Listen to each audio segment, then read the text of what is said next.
নমস্কার বন্ধুরা, আমার ইউটিউব চ্যানেলে সবাইকে স্বাগত। আজকে আমি আপনাদের সাথে শেয়ার করবো এই বাটির এক বাটি বেসন দিয়ে খুব মুচমুচে সুন্দর একটা খাস্তা ঝুড়ি ভাজা রেসিপি। তার জন্য এই বেসনটি নিয়ে নিলাম এই ছাঁকনির মধ্যে। এবারটা একটু হালকা চেড়ে নেবো।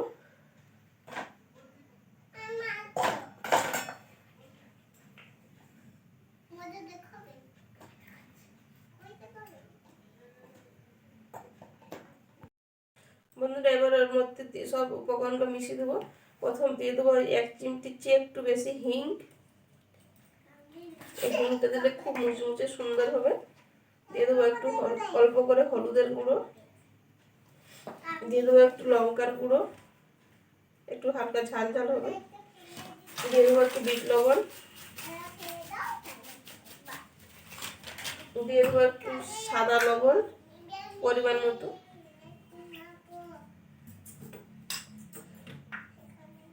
দিয়ে সব উপকরণ ভালোভাবে মাখিয়ে নেব।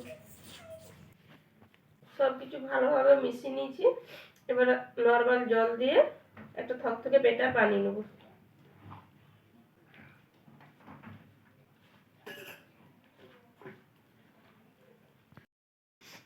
বন্ধুরা, এইভাবে বেটারটা আমি 10 মিনিট ধরে ফেটে নিয়েছি। আপনারা যত ফেটাবেন তত জিনিসটা সুন্দর হবে। এইভাবে সবসময় একদিক দিয়ে ফেটাবেন, চতুর্দিকে এরকম ঘুরে ঘুরে ফেটাবেন না। যে কোনো বেটার যখন করবেন একদিক দিয়ে ফেটাবেন। এইভাবে বেটারটি আমার হয়ে গেছে। বন্ধুরা, আমি এরকম জলের বোতল নিয়েছি।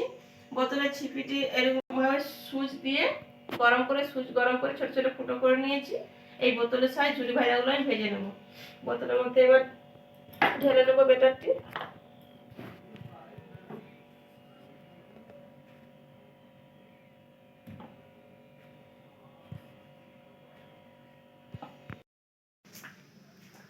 বন্ধুরা, গ্যাসের ওখানে আমি কড়া চাপিয়ে দিয়েছি। কড়াতে তেল দিয়ে তেল হালকা গরম হয়েছে।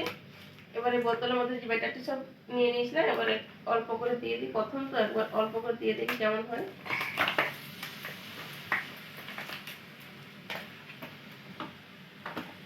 বন্ধুরা, যতবার বেটারটি দিবেন তারপর ছিপিটা খুলে একটু জল দিয়ে ধুয়ে নেবেন, তাহলে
বন্ধুরা, আমার সব ঝুড়িগুলো ভাজা হয়েছে। এবার চিনে বাদাম ভেজে নেব।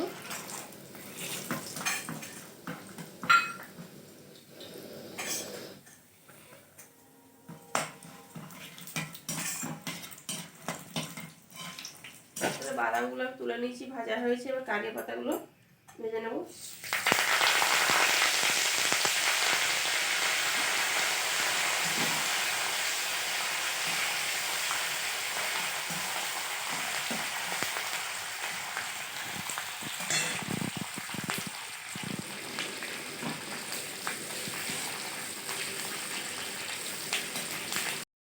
বন্ধুরা, দেখুন আমার সব ঝুড়িগুলো ভাজা হয়ে গেছে।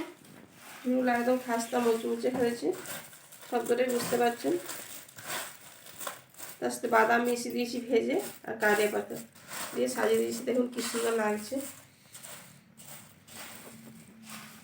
আমার এই ভিডিওটি ভালো লাগলে একটু লাইক করে দেবেন এবং কমেন্ট করে জানাবেন রেসিপিটি কেমন হয়েছে।